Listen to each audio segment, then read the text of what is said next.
السلام علیکم، کیسے ہیں آپ سب لوگ؟ آئی ہوپ کہ آپ سب لوگ ٹھیک ہوں گے اور جہاں پہ بھی ہوں گے خوش ہوں گے۔ یہ 2001 کا واقعہ ہے۔ ہمارے ساتھ والے محلے میں ہمارے دوست کے ساتھ ہوا تھا۔ ہمارے گاؤں میں کئی قوموں کے لوگ رہتے ہیں اور ہر قوم کا اپنا الگ رسم و رواج اور طور طریقے ہیں۔ جن کے ساتھ ہوا واقعہ میں آپ کو بتانے جا رہا ہوں، ان کی قوم میں بھی جلد شادی کرنے کا رواج تھا۔ لڑکا جیسے ہی بالغ ہو جاتا ہے وہ لوگ شادی کرا دیتے ہیں۔ زیادہ تر لڑکوں کی عمریں شادی کے وقت 14 سے 16 سال تک کی ہوتی ہیں۔ خیر کہانی کی طرف آتے ہیں۔ ہمارا ایک دوست جو انہی قوم میں سے تھا، ان کی بھی شادی ہو گئی، لیکن شادی کے بعد وہ غائب ہو گیا اور ہمیں کافی دنوں تک نظر نہیں آیا۔ اس وقت موبائل وغیرہ بھی نہیں ہوتے تھے کہ رابطہ کیا جا سکے۔ ہم بس یہی سمجھے کہ بیوی کا ہو کے رہ گیا ہے اور یار دوستوں سے تعلق ختم کر دیا۔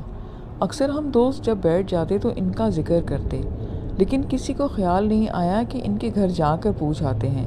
اسی طرح 22 دن گزر گئے، دوست سے ملاقات تک نہ ہوئی، نہ ہی کوئی خیر خبر ملی۔ ایک دن ہم سب نہر کنارے بیٹھے تھے کہ ایک ٹیکسی ہمارے قریب آ کر رکی اور وہ ہمارا دوست اپنے ابو کے ساتھ ٹیکسی سے اترا۔ ہم نے دیکھا تو وہ کافی کمزور اور بیمار لگ رہا تھا اور اسے چلا بھی نہیں جا رہا تھا۔ ہم سارے دوست اس کی حالت دیکھ کر جلدی سے اٹھے اور پاس چلے گئے۔ حال احوال پوچھا اور شکوے کیے کہ شادی کے بعد دوستی ہی ختم کر دی، اور ان کی جو حالت تھی اس کی وجہ پوچھی تو اس کے ابو نے کہا کہ اس کے ساتھ شادی کی رات ایک حادثہ ہوا ہے اور یہ 15 دن سے ہوش میں نہیں رہا، موت سے لڑتے لڑتے بچا ہے۔ ہم سب حیران رہ گئے کہ یہ سن کر ایک دوسرے کو دیکھنے لگ گئے۔ دوست کے ابو بولے کہ آپ لوگ آئیں اور ڈرائنگ روم میں بیٹھ کر بات کریں، وہاں میں آپ کو سب بتاتا ہوں۔ اب ہم ان کے ساتھ چل دیے کہ گپ شپ بھی ہو جائے گی اور پتہ بھی چل جائے گا کہ آخر ایسا کیا ہوا جس کی وجہ سے دوست کا یہ حال ہو گیا ہے۔ ہم ان کے ڈرائنگ روم میں بیٹھ گئے، دوست سے چائے کی فرمائش کی، وہ گھر والوں کو چائے کا کہنے اندر چلا گیا۔ ہم سب ایک ساتھ پوچھا کہ اب بتاؤ کہ کیا ہوا ہے اس رات، ایسا حادثہ کیا ہوا تھا۔ اس نے پہلے اعوذ باللہ پڑھی، پھر یہاں وہاں دیکھ کر بولنا شروع کر دیا۔ وہ بات کر رہا تھا اور ان کی آنکھوں میں ایک عجیب سا خوف نظر آ رہا تھا۔ شادی کی پہلی رات بھی اچھی سے گزر گئی۔ کہنے لگا کہ میں اور میری بیوی باتیں کر رہے تھے اور باتوں باتوں میں ہی پتہ نہیں چلا کہ رات کے 3 بج گئے۔ وہ گرمی کا موسم تھا، فجر کی اذان جلدی ہوتی تھی، تو میں نے بیوی کو بولا کہ میں نہا کر آتا ہوں۔ ہم نہر پر نہانے جاتے تھے، اس سے پہلے کہ سب اٹھ جائیں میں نہا کر آ جاتا ہوں۔ یہ کہہ کر میں اپنا تولیہ اور صابن وغیرہ لے کر باہر نہر پر چلا گیا۔ اس زمانے میں زیادہ تر لوگ نہر میں ہی نہانے جاتے تھے۔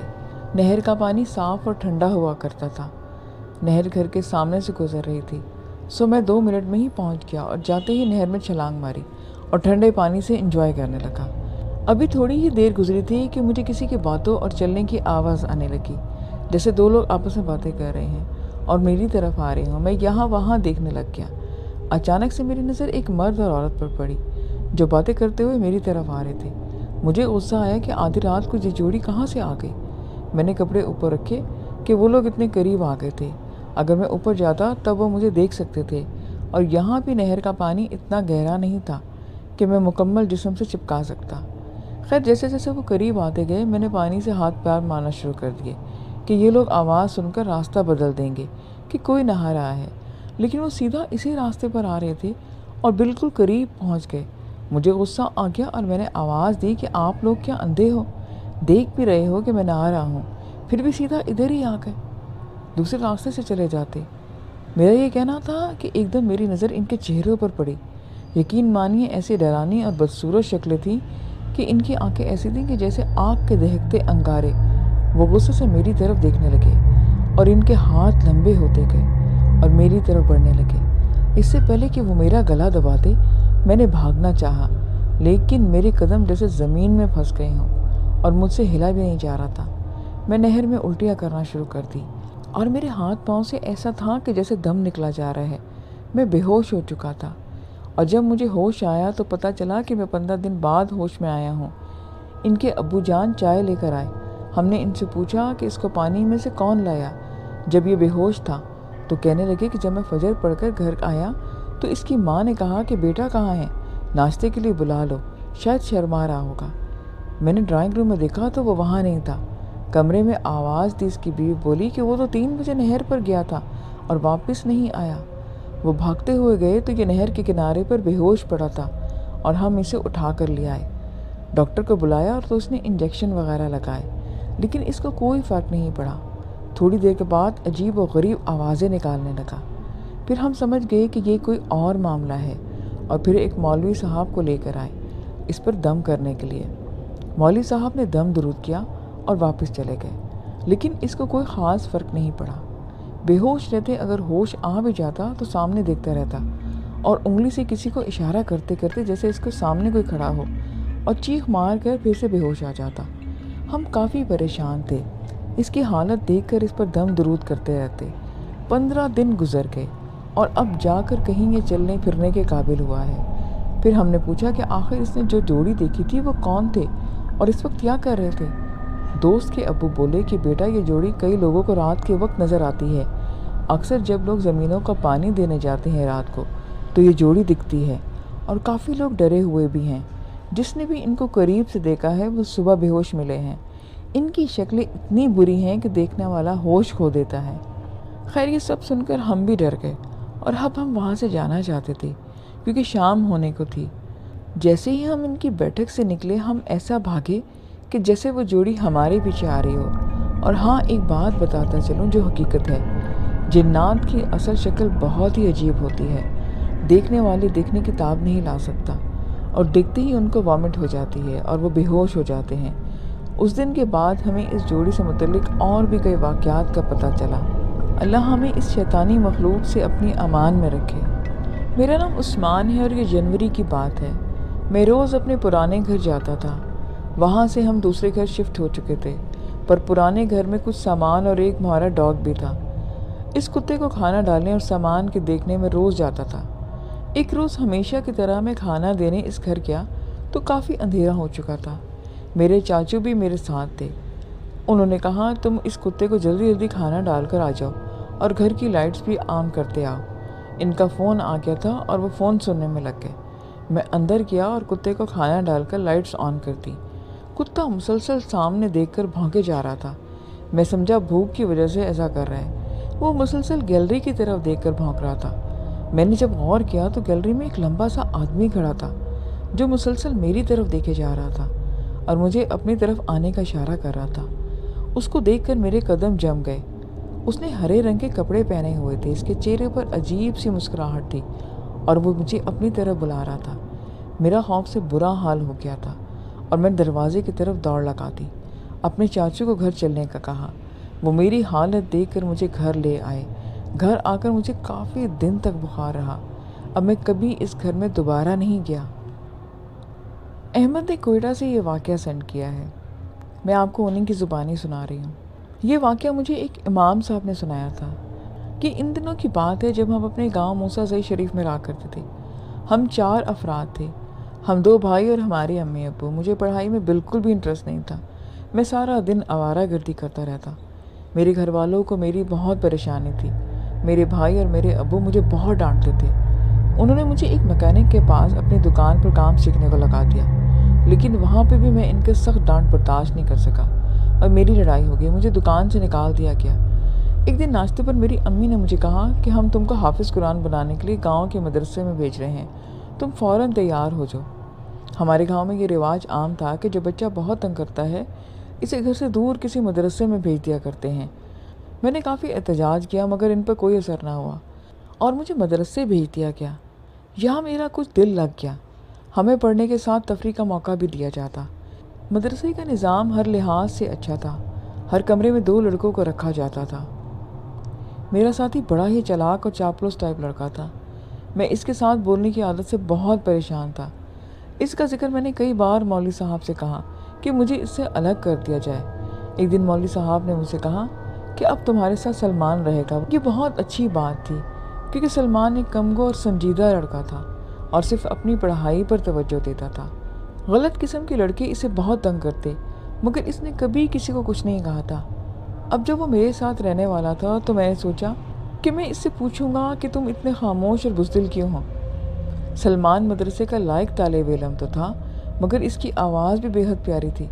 وہ جب نماز عشاء کے بعد کمرے میں قرآن شریف کی تلاوت کرتا تھا تو میں اس کی تلاوت سنتا اور یہ ان دنوں کی بات تھی جب سردیاں آنے والی تھیں۔ میری آنکھ کھولی تو سلمان اپنے بیڈ پر نہیں تھا۔ رات کا پتہ نہیں کون سا وقت تھا۔ بہرحال میں اٹھ پڑا۔ میں نے جیسے ہی سلمان کو دیکھنے کے لیے اپنے جوتے پہنے تو ایک بلی فوراً کمرے سے نکل آئی۔ مجھے بہت خوف محسوس ہوا۔ میں دوبارہ اپنے بیڈ پر سو گیا اور جب میری آنکھ کھولی تو سلمان وہیں موجود تھا۔ وقت گزرنے کے ساتھ ساتھ میری اور سلمان کی بہت گہری دوستی ہو گئی۔ مجھے سلمان نے ابھی تک اپنے بارے میں کچھ نہیں بتایا تھا۔ ایک بار میں نے پوچھا تو وہ ٹال گیا۔ سلمان کئی دفعہ میرے گاؤں جا چکا تھا، مگر جب میں اس کے گاؤں جانے کی بات کرتا تو وہ ہمیشہ ٹال دیتا۔ میں نے سوچا شاید وہ بہت غریب اور غربت کی وجہ سے وہ مجھے اپنے گھر نہیں لے جانا چاہتا۔ ایک رات مجھے پیاس لگی، بستر سے اٹھا، یہ دیکھ کر حیران رہ گیا کہ سلمان اپنے بستر پر نہیں تھا۔ اس کے کمرے میں وہی بلی بیٹھی تھی۔ اسے دیکھ کر میں پھر ڈر گیا اور آیت الکرسی پڑھ کر سونے کی کوششیں کرنے لگا۔ ابھی میں سونے کی کوشش ہی کر رہا تھا کہ وہ بلی سلمان کے بستر پر آ کر بیٹھ گئی۔ اب تو میں اور زیادہ ڈر گیا۔ ڈرتے ڈرتے میں اس وقت دوبارہ سو گیا۔ صبح جب اٹھا تو سلمان اپنے بستر پر بیٹھا قرآن شریف کی تلاوت کر رہا تھا۔ پہلے میں نے سوچا کہ اس سے رات والی بات کا ذکر کروں، مگر میں خاموش ہو گیا۔ کچھ دنوں بعد سردی زوروں پر تھی، میں بہت گہری نیند سویا ہوا تھا۔ مجھے لگا جیسے کوئی مجھے جگا رہا ہے۔ میں نے جیسے ہی آنکھ کھولی تو سامنے سلمان کھڑا تھا۔ وہ بولا چلو میں تمہیں اپنا گھر دکھاتا ہوں۔ میں بہت حیران ہوا، ایک تو آدھی رات کا وقت اور سردی بھی بہت شدید۔ میں نے سلمان سے کہا کہ یار صبح چلے جائیں گے، یہ کوئی وقت ہے تمہارا گھر دیکھنے کا؟ مگر سلمان کی ضد تھی کہ ابھی چلنا ہے تو چلو، ورنہ پھر کبھی ضد مت کرنا کہ تمہارا گھر دیکھنا ہے۔ اس لیے نہ چاہتے ہوئے مجھے سلمان کے ساتھ جانا پڑا۔ ہم نے سردی سے بچنے کا پورا انتظام کیا ہوا تھا اور مدرسے سے نکل گئے۔ ہر طرف مکمل سناٹا چھایا تھا۔ سلمان کا رخ پہاڑوں کی طرف جا رہا تھا۔ وہ جس طرف جا رہا تھا وہاں کوئی آبادی نہیں تھی اور گاؤں کے لوگ بھی وہاں کم ہی جایا کرتے تھے۔ میں کچھ ڈر گیا۔ درہ زندہ کے پہاڑوں کا فاصلہ مدرسے سے کافی زیادہ تھا، جس کی وجہ سے میں تھکاوٹ محسوس کرنے لگا۔ پتہ نہیں ہم کتنا سفر طے کر چکے تھے کہ ایک جگہ سلمان رکا اور پہاڑ پر چڑھنا شروع کر دیا۔ میں سلمان کے پیچھے ہی تھا۔ ہم نے آدھی پہاڑی ہی عبور کی تھی کہ سلمان اچانک رکا اور غائب ہو گیا۔ میرا تو خوف سے برا حال ہو گیا، میرے پسینے چھوٹ گئے۔ مجھے سمجھ نہیں آ رہا تھا کہ میں کیا کروں۔ میں نے اس کو آوازیں دینا شروع کی تو جواب میں مجھے اس کی آواز سنائی دی۔ وہ مجھے بلا رہا تھا، مگر وہ کہاں تھا؟ تب مجھے اندازہ ہوا کہ آواز زمین کے اندر سے آ رہی ہے۔ اس وقت میری نظر اس پر پڑی۔ سلمان کی آواز واقعی اندر سے ہی آ رہی تھی۔ وہ کہہ رہا تھا کہ اس طرف اندر آ جاؤ۔ میں بہت ڈرا ہوا تھا۔ میں نے سلمان سے کہا کہ اندر کیسے آؤں؟ یہ سوراخ تو بہت چھوٹا ہے، اس کے اندر آنا تو میرے لیے ناممکن ہے۔ اس نے کہا کہ آنکھیں بند کر لو، پھر خود ہی اندر آ جاؤ گے۔ جب میں نے آنکھیں بند کی اور آنکھیں کھولیں تو سلمان مجھے کھولنے کو کہہ رہا تھا۔ جب میں نے آنکھیں کھولیں تو میری حیرت کی انتہا نہ رہی۔ میں ایک خوبصورت محل نما گھر میں تھا اور میرے سامنے ایک خوبصورت لڑکی بھی تھی۔ میں اس کو بڑی حیرت سے دیکھ رہا تھا۔ سلمان نے کہا کہ یہ میری بہن ہے جس کو بلی کو دیکھ کر تم خوفزدہ ہو جاتے تھے، یہ وہی ہے۔ یہ بلی کے روپ میں مجھے مدرسے سے ملنے آیا کرتی تھی۔ ہم انسان نہیں بلکہ جنات ہیں اور میں نے حافظ قرآن بننے کے لیے انسانوں کا روپ دھارا ہوا ہے۔ بعد میں اس نے مجھے اپنے گھر والوں سے ملوایا۔ اس کے امی ابو نے میری بہت عزت کی اور یہ بھی کہا کہ میں اور سلمان کے بارے میں کسی کو نہ بتاؤں۔ ہم کچھ دیر وہاں رکے اور صبح ہونے سے پہلے ہی مدرسے واپس آ گئے۔ بعد میں کئی بار اس کے گھر گیا اور ہر بار اس کے گھر والوں نے مجھے پہلے سے بھی زیادہ محبت دی۔ ہر مہینے گرمیوں میں ہمیں 2 مہینے کی چھٹیاں ہوا کرتی تھیں۔ ایک دفعہ جب 2 مہینے کی چھٹیاں ہوئیں تو سلمان اپنے گھر چلا گیا اور میں اپنے بھائی کے ساتھ اپنے گھر آ گیا۔ گھر آ کر بھی سلمان کے بارے میں سوچتا تھا۔ محلے کے لڑکوں کے ساتھ میرا بالکل دل نہیں لگتا تھا۔ میں چاہتا تھا کہ جلدی جلدی چھٹیاں ختم ہو اور میں مدرسے میں چلا جاؤں۔ مجھے میری ماں کہتی تھی کہ کچھ دیر باہر چلے جاؤ، مگر میں صرف صبح نماز کے لیے مسجد جاتا اور سارا وقت اپنے گھر گزارتا۔ آخر 2 مہینے بھی گزر گئے۔ میں نے اپنی تیاری مکمل کی اور گھر سے مدرسے کے لیے روانہ ہو گیا۔ سلمان سے مل سکوں۔ شام کو مدرسے پہنچا مگر سلمان نہیں آیا۔ میں نے سوچا کہ آج پہلا دن ہے اس لیے نہیں آیا، کیونکہ اور بھی کافی لڑکے نہیں آئے ہوتے، مگر دوسرے دن بھی سلمان نہیں آیا اور پھر 1 ہفتہ گزر گیا مگر سلمان کا کچھ اتا پتہ نہیں تھا۔ مدرسے میں بھی ان کے گھر کا کسی کو پتہ نہیں تھا۔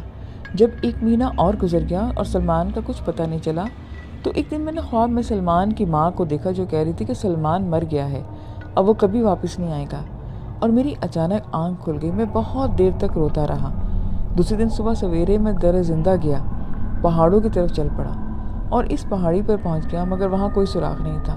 میں کافی دیر وہاں سلمان کو آوازیں دیتا رہا۔ جب کوئی جواب نہ ملا تو تھک کر واپس مدرسے آ گیا۔ اس رات میں پھر اس کی ماں کو خواب میں دیکھا۔ انہوں نے کہا کہ اب ہمیں تلاش مت کرنا، کیونکہ اب ہم تمہارے سامنے نہیں آ سکتے، اور اس پہاڑی پہ بھی مت آنا، ورنہ کہیں ایسا نہ ہو کہ دوسرے جنات تم کو نقصان پہنچا دیں۔ پھر میں نے کبھی ان پہاڑوں کا رخ نہیں کیا۔ آج کافی عرصہ گزر چکا ہے۔ اپنے شہر کی ایک مسجد میں امام ہوں، مگر جب کبھی سلمان کی یاد آتی ہے تو میری آنکھیں بھر جاتی ہیں۔ محمد شبیر کے ساتھ یہ واقعہ ہوا لڑکانہ میں۔ یہ ایک سچی کہانی ہے جو ایک ریٹائرڈ فوجی کے ساتھ ہوئی۔ اسی کی زبانی آئیں سنتے ہیں۔ میرا نام حسیب ہے، 30 سال کی عمر میں فوج سے ریٹائر ہوا تھا۔ فوج میں باغبانی کا کام کرتا تھا، تو ریٹائرمنٹ کے بعد یہی کام ڈیفنس کے بنگلوں میں کرنے لگا۔ پینشن اور 3 بنگلوں میں ماری کا کام کرنے سے میرا گزر بسر اچھا ہو رہا تھا، مگر میں صبح سے شام تک گھاس جھاڑوں، پودوں اور پھولوں کی آبیاری میں مصروف رہتا۔ میں محنت سے کام کرتا تھا، لہٰذا سارے مالک مجھ سے بہت مطمئن تھے۔ ایک دن میں کام میں مصروف تھا کہ میں نے دیکھا کہ اس بنگلے کا مالک گارڈن میں گھوم رہا ہے اور ایک درخت جس کے پتے بہت جھڑتے تھے اسے غور سے دیکھ رہا ہے۔ کچھ دیر بعد وہ میرے پاس آئے اور کہنے لگے کہ یہ درخت بہت گندگی کرتا ہے، ہر وقت اس کے پتے گرتے رہتے ہیں، اس میں پرندے بھی زیادہ آتے ہیں، کوئی پھلدار درخت بھی نہیں ہے۔ ایسا کرو کہ اس درخت کو کاٹ ڈالو اور اس کی جگہ کسی پھلدار پودے کو لگا دو، اتنا گند بھی نہیں ہوگا۔ میں نے کہا کہ ٹھیک ہے، میں کل کلہاڑی لے کر آؤں گا اور اس درخت کو کاٹ دوں گا۔ اس کے بعد مالک گھر میں چلا گیا اور میں اپنے کام میں بزی ہو گیا۔ جاتے ہوئے میں نے اس درخت کو بہت جائزہ لیا۔ یہ درخت تقریباً 15 انچ موٹا تھا، اس کی ڈالیاں پھیلی ہوئی تھیں اور اس کے پتے خوب جھڑتے تھے۔ اس درخت کے نیچے گھاس بھی نہیں ہو رہی تھی، جبکہ میں یہاں پانی برابر ڈالتا تھا۔ اس دن اپنے گھر جا کر میں نے اپنی کلہاڑی کو تیز کیا اور ایک رسی کا بنڈل لے کر دونوں چیزوں کو ایک ساتھ رکھ دیا کہ کل جاتے ہوئے بھول نہ جاؤں۔ رات کو میں اپنے معمولات سے فارغ ہونے کے بستر پہ لیٹا تو نیند کا انتظار کرنے لگا، مگر نیند نہیں آ رہی تھی۔ کافی دیر کے بعد نہ جانے کب میری آنکھ لگی۔ میری آنکھ اچانک ایک جھٹکے سے کھل گئی۔ مجھے ایسا لگا کہ میرے کمرے میں سیٹیوں کی آواز آ رہی ہے۔ ماحول میں ایک عجیب سی بو پھیلی ہوئی ہے، کافی سارے لوگوں کے بولنے کی آوازیں آ رہی ہیں۔ کبھی کبھی چپائی کو کوئی دھکا بھی لگ جاتا۔ پھر ایک بھاری مگر زنانی سی آواز سنائی تھی جو کہہ رہی تھی کہ درخت مت کاٹنا، درخت مت کاٹنا، اس میں ہم لوگ رہتے ہیں، اگر تو نے ایسا کیا تو زندہ نہیں بچے گا، تو نے ایسا کرنے کی حامی کیوں بھری، اس عمل سے باز آ جا، درخت مت کاٹنا۔ میں نے سوچا کہ وہ کون سی منوز کھڑی تھی جب میں نے اس درخت کو کاٹنے کی حامی بھری تھی۔ مجھے کیا پتا تھا کہ اس کا مجھے اتنا ڈرانا قیمت عطا کرنی پڑے گی۔ یہ تو مجھے نظر نہیں آ رہے تھے، مگر جو بھی تھے دھمکیوں سے لگ رہا تھا کہ یہ مجھے پیس کر رکھ دیں گے، کہ کبھی چیخنے چلانے کی آواز اور کبھی گھنٹیوں کی آوازیں، کبھی گائے کی آواز، خدا کی پناہ کمرے میں پھیلی بدبو، خطرناک سازوں کی آوازیں، چرپائی الٹ دینا، نیند کی بندش، ساری رات یہی چلتا رہا۔ انہوں نے مجھ پر نہ جانے کیا کیا عمل کیے۔ دوسرے دن میں 104 بخار میں تھا، سستی اور بدن میرا بھاری تھا، جس کی وجہ سے میں کام پہ بھی نہ جا سکا۔ سارا دن رات کے واقعے کے بارے میں سوچ بچار کرتا رہا کہ کس نتیجے پر پہنچ نہیں پا رہا تھا، اور رات سے مجھے ڈر لگ رہا تھا کہ کہیں رات بھی کوئی ایسا ہی ڈرامہ نہ ہو جائے۔ اللہ اللہ کرتا رہا، بخار اور سخت طبیعت کی ناسازی کی وجہ سے سوتا اور جاگتا رہا۔ رات کا نہ جانے کون سا پہر تھا کہ گھبرا کر اٹھ بیٹھا، اور پھر طوفان جیسے آ گیا۔ شور شرابہ شروع، چیخنے چلانے اور بدبو، میرا برا حال ہو گیا۔ رہ رہ کر بدبخت آواز، درخت مت کاٹنا، درخت مت کاٹنا۔ میں نے چیخ کر کہا کہ ہاں میں درخت نہیں کاٹوں گا، معاف کر دو، مجھے معاف کر دو۔ اس کے بعد میں بے ہوش ہو گیا۔ ہوش آیا تو صبح ہو چکی تھی۔ طبیعت میری سخت خراب تھی، لیکن میں ہمت کر کے اٹھا اور اپنے بنگلے پر پہنچ گیا۔ میری خوش قسمتی سے مالک گھر پر مل گیا۔ میں نے اس کو 2 راتوں کی داستان سنائی کہ میرے ساتھ کیا ہوتا رہا۔ وہ بڑا پریشان ہوا۔ میں نے کہا کہ میں اس درخت کو نہیں کاٹوں گا۔ پھر اس درخت کے پاس گیا اور وہاں کھڑے ہو کر کہا کہ مجھے معاف کر دو، میں درخت کاٹنے کا سوچا تھا، اب میں باز آ گیا ہوں اور یہ درخت نہیں کاٹوں گا، مجھے معاف کر دو۔ یہ بول کر میں اپنے گھر آ گیا۔ وہ رات میں نے بڑے سکون سے گزاری، کوئی بھی مسئلہ نہیں ہوا۔ 2 دن کے بعد میں ٹھیک ہو گیا اور کام پر جانے لگا۔ اب میں اس درخت کو اچھے سے پانی دیتا ہوں اور سکون میں ہوں۔ لسن جی، آج کی سٹوریز تھیں، آئی ہوپ کہ آپ کو اچھی لگی ہوں گی۔ مجھے فیڈ بیک ضرور دیں۔ پھر نیکسٹ ویڈیو میں ملیں گے نیو سٹوریز کے ساتھ۔ اپنا خیال رکھیں، خدا حافظ۔